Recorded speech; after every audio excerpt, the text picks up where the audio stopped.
আমার প্রিয় ছাত্রছাত্রী, আমি আজ তোমাদেরকে পড়াবো দ্বিতীয় শ্রেণীর আমার বইয়ের 4 নম্বর পৃষ্ঠা ঘুড়ি ওড়াবার দিনে। আমার সাথে সাথে তোমরা বই খুলে নাও।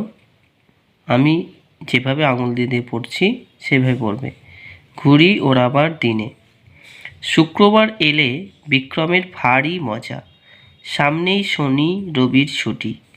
ও আর টিপু ঘুড়ি ওড়াতে দক্ষ, ঘুড়ি ওড়ানোই ওদের সমকক্ষ কেউ নেই। আরেকবার পড়ে নাও। শুক্রবার এলে বিক্রমের ভারী মজা, সামনেই শনি রবির ছুটি।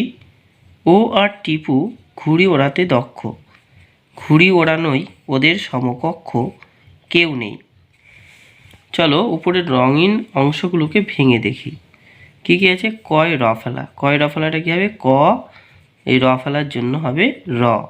ক্ষয় মূর্ধন্য ষ, তাহলে ক আর মূর্ধন্য ষ। এসো একই রকমের নতুন কথা শিখি। বক্র, চক্র, পক্ষ, অক্ষর। ঘর পূরণ করি। কীভাবে ঘর পূরণ করতে হবে? এই যে তিনটে অক্ষর দেওয়া আছে, কয় র ফেলা, ম তালবস্য, এই তিনটে একসাথে লিখে দাও এখানে। ক্রমশ, কয় র ফেলা, ময়হস্যি ক, ক্রমিক, কিন্তু স, ক্ষয় মূর্ধন্য স, ম, সক্ষম, তারপর সয়সি ক্ষয় মূর্ধন্য স, ক, কী হবে? শিক্ষক। তোমরা যদি কোনো জায়গায় বুঝতে অসুবিধা হয় আমার কমেন্ট বক্সে কমেন্ট করবে এবং চ্যানেলটি সাবস্ক্রাইব করে দেবে। ধন্যবাদ বন্ধুরা, ভালো থেকো, শুভরাত্রি।